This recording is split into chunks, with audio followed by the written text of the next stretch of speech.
The moving finger which records the world's history writes and moves on. But now and then it freezes on a face or an event which stands out from all the rest.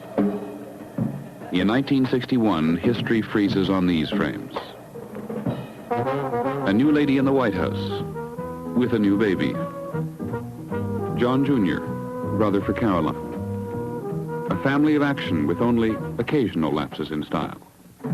This man retires. This man goes back to his law practice. 7 General Electric executives go to jail for price fixing.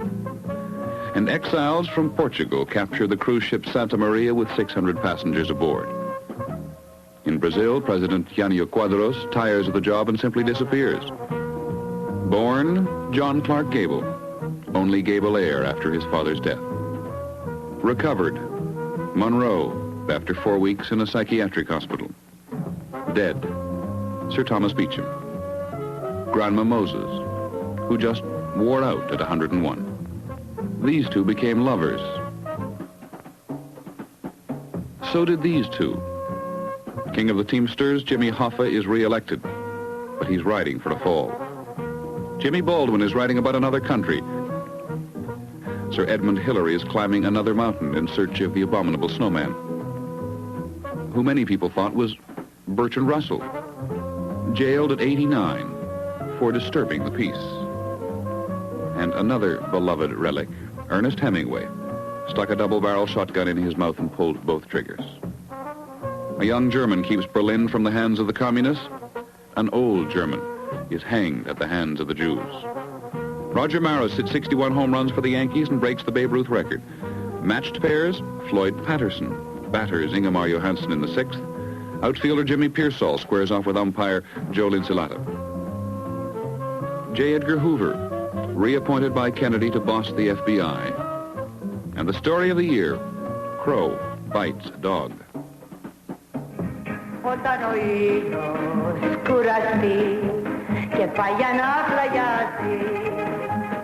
For a world still intact in the 16th year of the nuclear age, 1961 is a year of promise. Some promises are broken, some promises are kept, and some, like Melina Mercouri's, are destined never to be fulfilled, at least never on Sunday.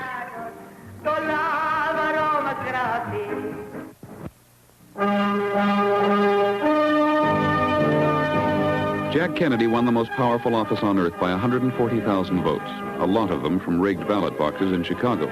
Now it's Inauguration Day, and the polished phrases of Kennedy commit the nation to a doctrine not of ignoble ease, but to a doctrine of the strenuous life. You, John Fitzgerald Kennedy, do solemnly swear. I, John Fitzgerald Kennedy, do solemnly swear. That you will faithfully execute the office of President of the United States. That I will faithfully execute the office of President of the United States. And will, to the best of your ability. And will, to the best of my ability. Preserve, protect, and defend the Constitution of the United States. Preserve, protect, and defend the Constitution of the United States. So help you God. So help me God.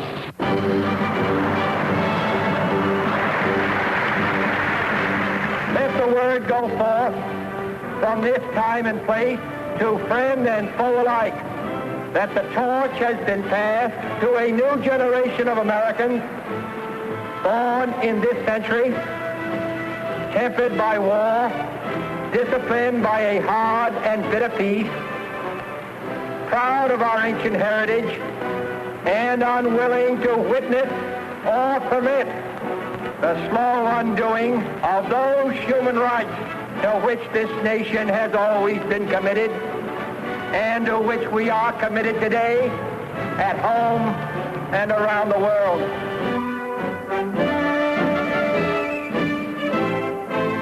Kennedy constructs his cabinet with loving care. Eisenhower wound up with 9 millionaires and a plumber. Kennedy selects 9 strangers and a brother. When they went out to face the press, the president asked the new attorney general to please comb his hair and not smile too much. But Bobby could never resist a smile whenever he was asked about the Kennedy dynasty. We're all interested in politics, and we're all, those of us who are left or hold elective office, and it's going to, in the last analysis, depend on how we do. The White House turns into the salon of the nation. Poets, playwrights, and Pablo Casals assemble under its roof. There are 5 separate inaugural balls to accommodate all the beautiful people. Fred Waring and his Pennsylvanians don't play here anymore.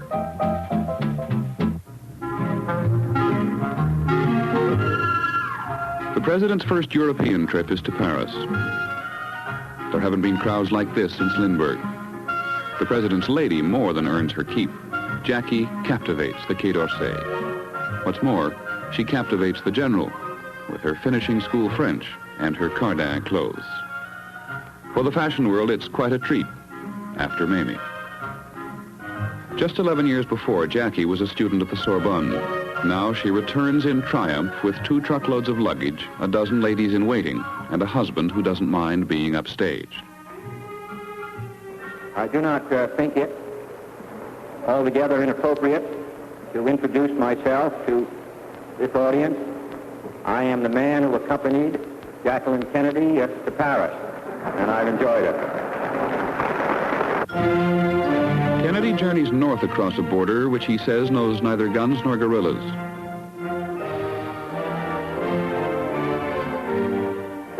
I feel at home also here because I number, in my own state of Massachusetts, many friends and former constituents who are of Canadian descent.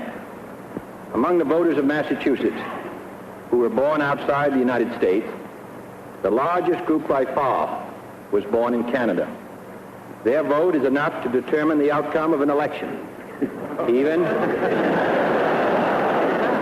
a presidential election.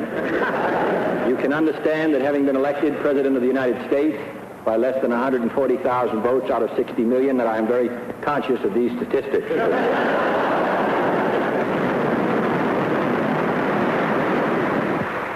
Geography has made us neighbors. History has made us friends. Economics has made us partners. And necessity has made us allies. Those whom nature has so joined together, let no man put asunder. Official Ottawa is enchanted by the wit and style. But behind the scenes, the protocol is ragged. Kennedy privately describes Prime Minister Diefenbaker as a platitudinous bore. Hello? Are you there, Mr. Prime Minister? Yes, Your Majesty, and very honored to be speaking to you. I'm delighted to be able to speak to you on this new cable from my home in London. One of the things It's not exactly a hotline, but when the Queen rings up John Diefenbaker, the warmth of his affection could melt the polar ice cap. Your Majesty, instead of laying a landline across Canada, a special wireless link will be used to connect the transatlantic and trans-Pacific cable lines. I would like to take this opportunity to send my best wishes to you and Mrs. Diefenbaker and to the Governor-General and Mrs. Vanier and all the people of Canada. Thank you so much, Your Majesty. We're very much honored.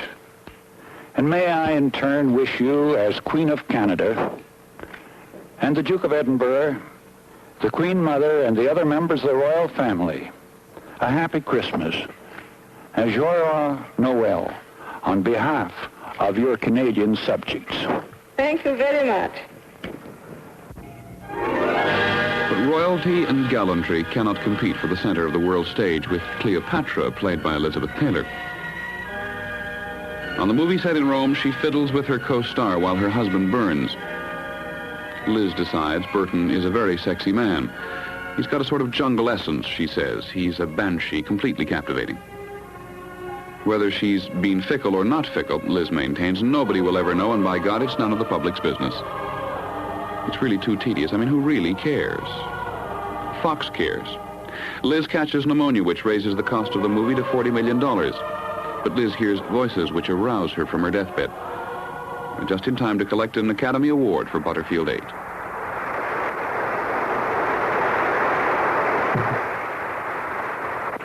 I don't really know how to express my gratitude for this and for everything.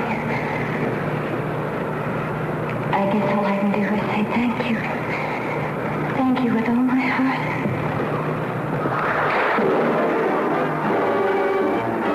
found the press often unkind. Bardot never had that problem. What do you think of American morals? Qu'est-ce qu'elle pense de la morale américaine? I don't know the American moral. Would you like to find out? Yes, maybe. Do you like to have people around you all the time? Est-ce que tu aimes avoir toujours des gens autour de toi? Non, quand je dors, je préfère être seule. She says when she sleeps, she prefers to be alone.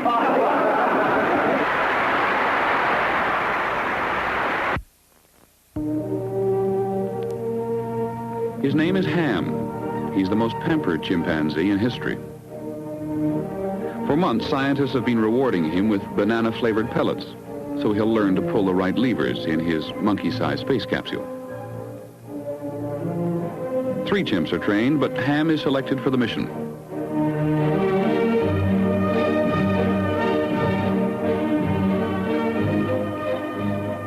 Well, the government has billions of dollars riding on Ham.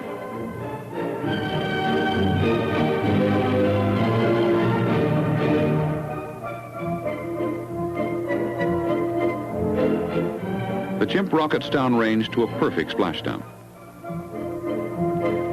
But America is far behind in the space race.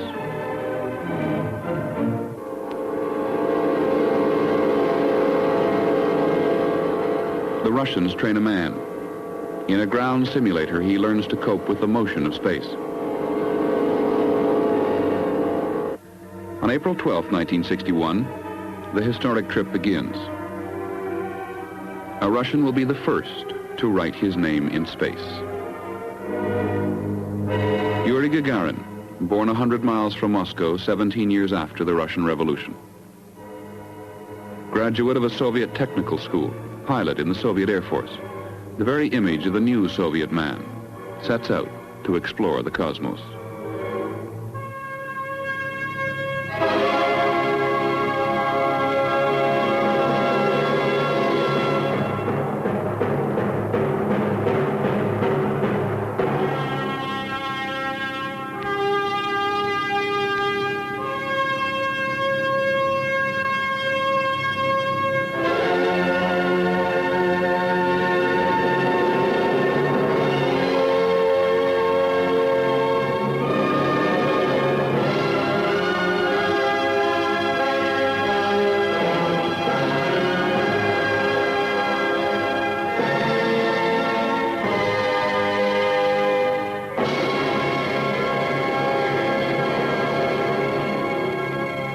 From a region where the sky is black and the stars shine brighter than any man has seen them, they hear a human voice.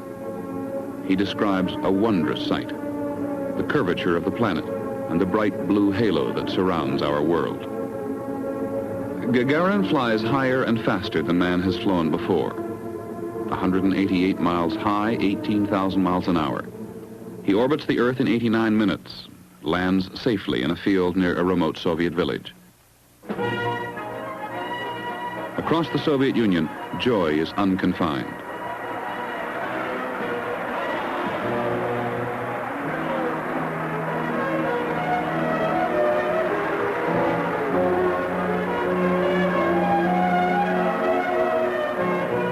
And so Yuri Gagarin comes home, across what must be the longest red carpet in the history of official receptions.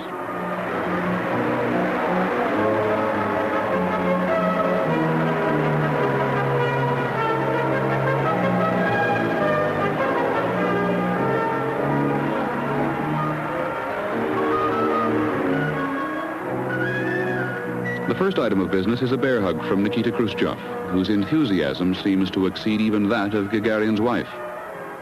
For Khrushchev, this is a propaganda triumph, and he doesn't intend to leave it unexploited.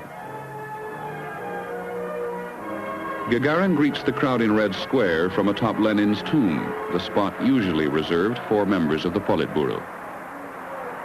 Marxism-Leninism is Gagarin's fuel, says Khrushchev, with a little help from liquid oxygen. A month later, the United States makes an entry into the space race, a suborbital flight with astronaut Alan Shepard in command.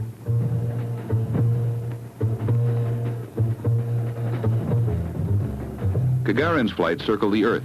Shepard's travels 300 miles. He safely recovered from the blue waters of the Bahamas. There was a promotion, a ticker tape parade, and a medal from the president, who somehow bungles the job. We're very proud of him, and I speak on behalf of the Vice President, who is chairman of our Space Council and who bears great responsibilities in this field, the members of the House and Senate Space Committee who are with us today, and this decoration, which is going from the ground up here.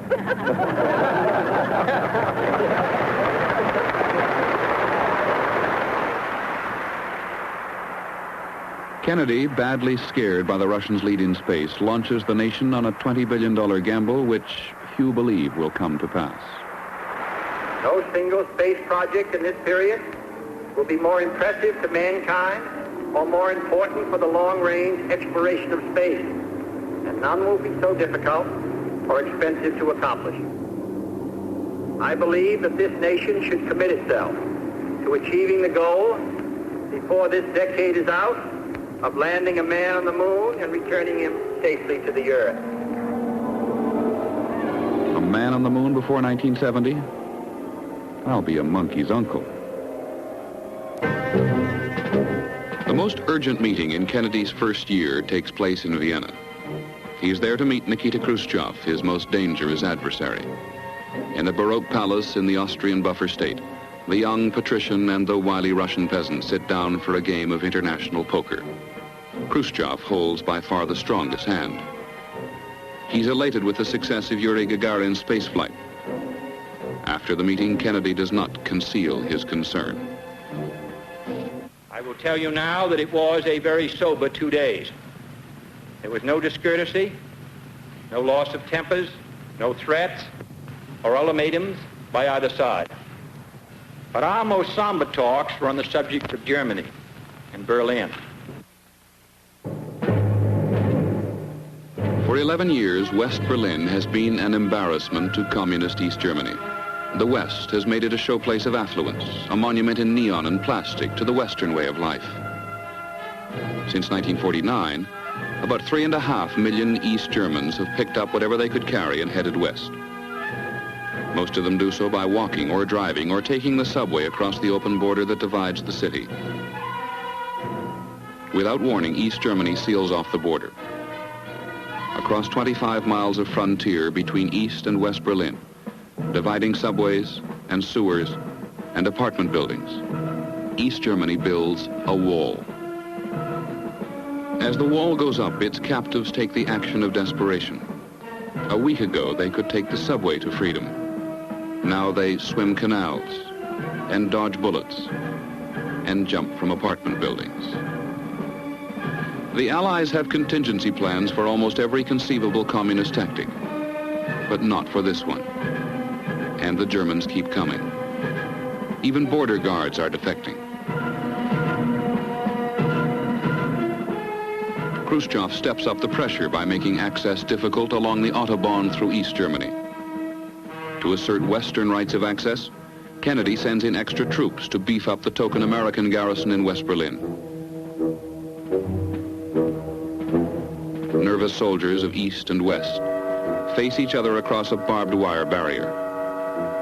One accidental shot could lead to the war no one can win. But here comes Vice President Lyndon Johnson, spreading morale.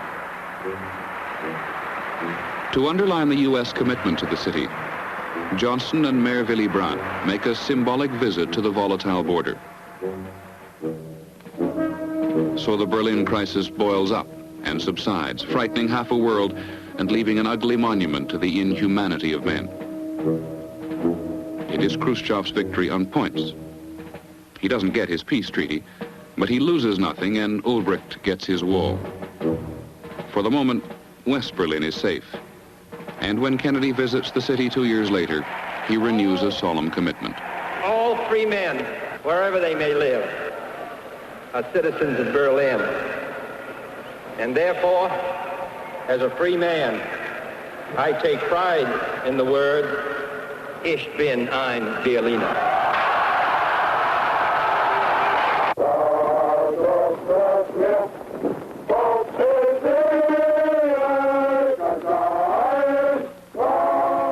1961, the armed forces of West Germany are once again the most powerful in Europe. The conscript Bundeswehr, now 370,000 strong, provides 1/3 of the Western order of battle in Central Europe.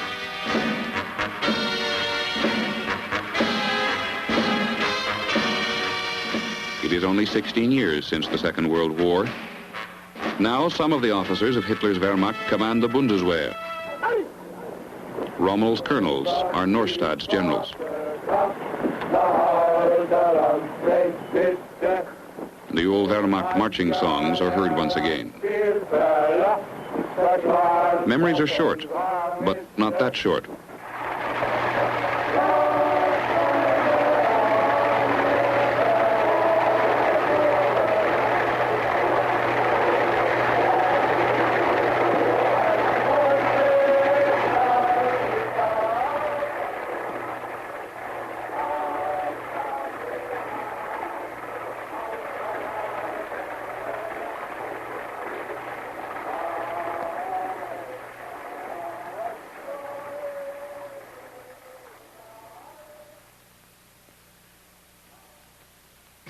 Adolf, the son of Adolf Karl Eichmann, is accused hereby. First count, nature of offense, crime against the Jewish people, particulars of offense. The accused, together with others, during the period 1939 to 1945, caused the killing of millions of Jews in his capacity as the person responsible for the execution of the Nazi plan for the physical extermination of the Jews, known as the final solution of the Jewish problem. Noting at the same time, After months of waiting, the most publicized trial of the century begins in Jerusalem. Hausner, Attorney General, is in charge of the prosecution for the State of Israel. Servatius, a German, has taken on the unpopular job of defending Adolf Eichmann. With this, I conclude what I had to say. The prosecution unfolds the story of a deliberate attempt to exterminate a people.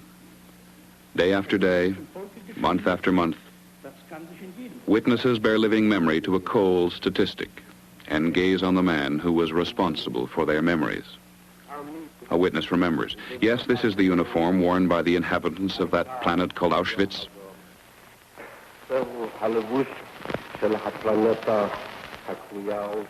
It was a different world, he tells the court. Be more specific, the prosecution asks. But some memories are too painful.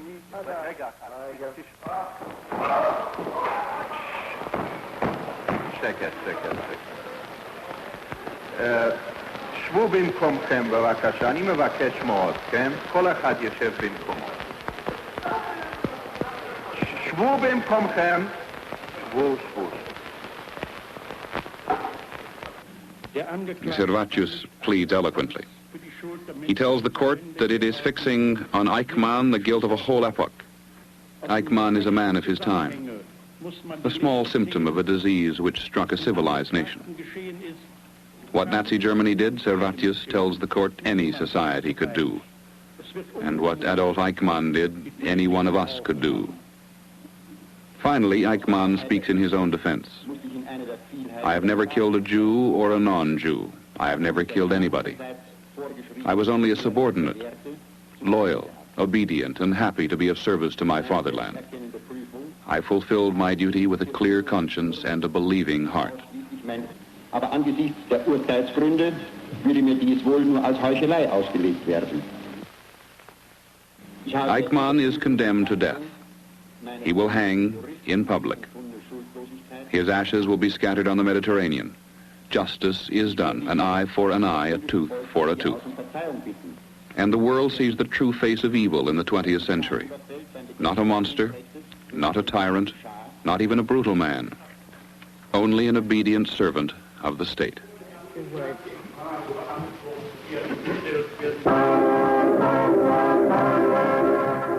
A Polish director films a bitter comment.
In 1961, one small portion of mankind tries to put an end to segregation. Their vehicle is the Greyhound bus. The movement starts small. 6 whites and 7 Negroes who decide to risk their lives by riding the front of a bus from Washington to New Orleans. Within a matter of weeks, Freedom Riders are boarding buses all over the South. In Montgomery, Alabama, the riders are harassed and jailed. Sometimes they're beaten by angry crowds of whites while Southern sheriffs look the other way. It takes guts. One of the Freedom Riders tells how it feels to face a hostile mob. The moment of truth had arrived. The bus pulled into the station. I got ready to get up. I started to stand, and my legs couldn't hold me. This is fear. And fear from what? Fear from riding into the bus station? No. Fear compounded from Percy Sutton, who couldn't go to the white playground as a kid. Percy Sutton, who was put off a train as an officer, a captain, in Texarkana in 1945 when he had returned from fighting a war for his country. These were the fears that come up over the years. And what have they done to Percy Sutton? They had stilled his legs as effectively as if a nerve had been sat upon. And they were cold, and I had to massage my legs to get up, to get off the bus. And this was fear. Fear that no one else would experience except the Negro. The world hasn't yet woken up to Percy Sutton and the Freedom Riders. The singing, dancing Negro is still the popular image. In Britain, a minstrel show in blackface packs them in for a version of Dixie that's gone forever.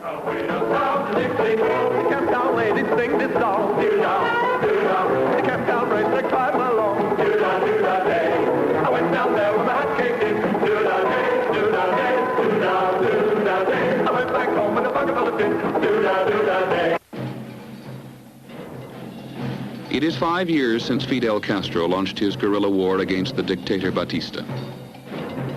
In a visit to America, Fidel insists he wants to be friends. I know your words. First of all, if we are communists. And of course, I have said very clear that we are not communists. Very clear.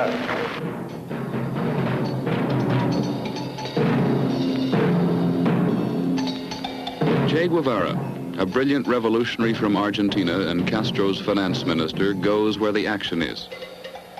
In Moscow to sign a treaty, Che symbolizes the Cuban determination to spread revolution through Latin America. The CIA has a plan for removing this thorn in America's side, to use Cuban exiles for an invasion. But reporters have been picking up rumors of invasion bases in Guatemala operated by the CIA. Kennedy knows of the bases and the invasion plan, but feels compelled to issue a denial.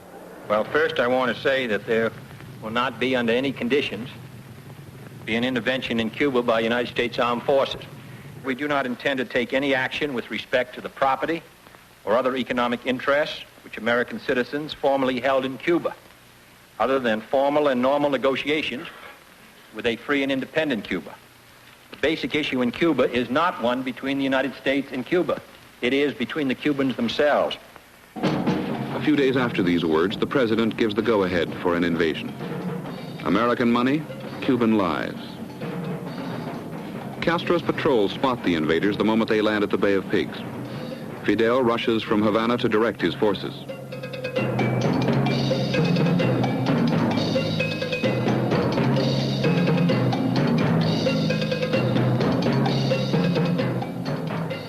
In Florida, 2 planes with Cuban Air Force markings make surprise landings. The pilots say they are defectors from Castro's Air Force. Castro claims the planes belong to the CIA. At the United Nations, Adlai Stevenson denies the accusation. No United States personnel participated. No United States government airplanes of any kind participated. These 2 planes, to the best of our knowledge, were Castro's own Air Force planes, and according to the pilot, pilots they took off from Castro's own Air Force fields. I have here a picture of one of these planes.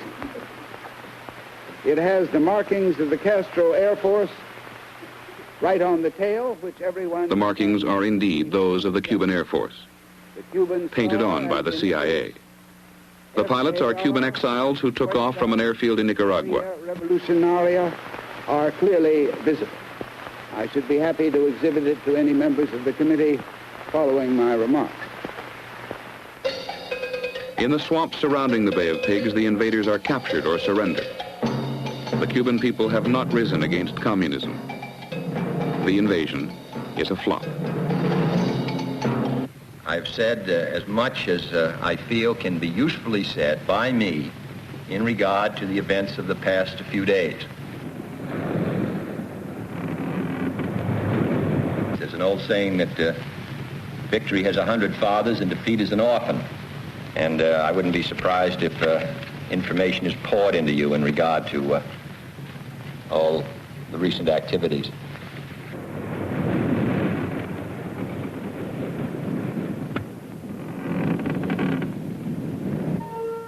The head man at the UN is its Secretary General, Dag Hammarskjöld, a Swedish civil servant.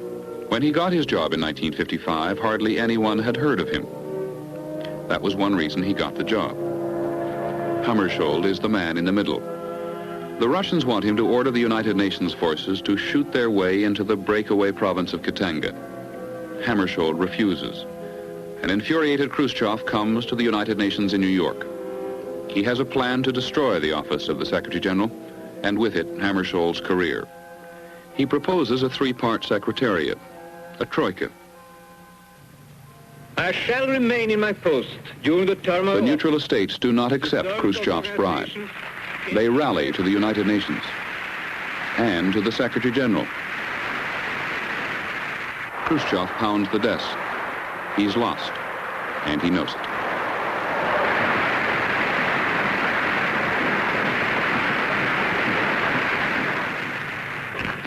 I shall remain in my post during the term of my office as a servant of the organization in the interest of all those other nations as long as they wish me to do so.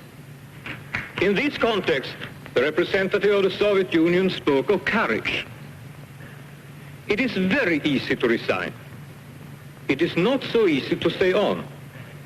It is very easy to bow to the wish of a big power.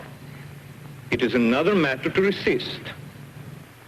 If it is the wish of those nations who see in the organization their best protection in the present world, I shall do so again.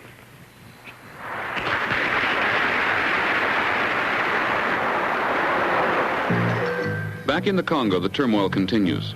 Hammarskjöld flies to the scene of trouble. He's arranged to meet with Moise Tshombe, hoping to talk him back into the fold. Hammarskjöld's plane crashes. No one yet knows how or why. Dag Hammarskjöld is dead, but the United Nations lives. His tragedy is deep in our hearts, but the tasks for which he died are at the top of our agenda. A noble servant of peace is gone, but the quest for peace lies before us. The problem is not the death of one man. The problem is the life of this organization. It will either grow to meet the challenges of our age, or it will be gone with the wind, without influence, without force, without respect. Were we to let it die, to enfeeble its vigor, to cripple its powers, we would condemn our future. Mankind must put an end to war, or war will put an end to mankind.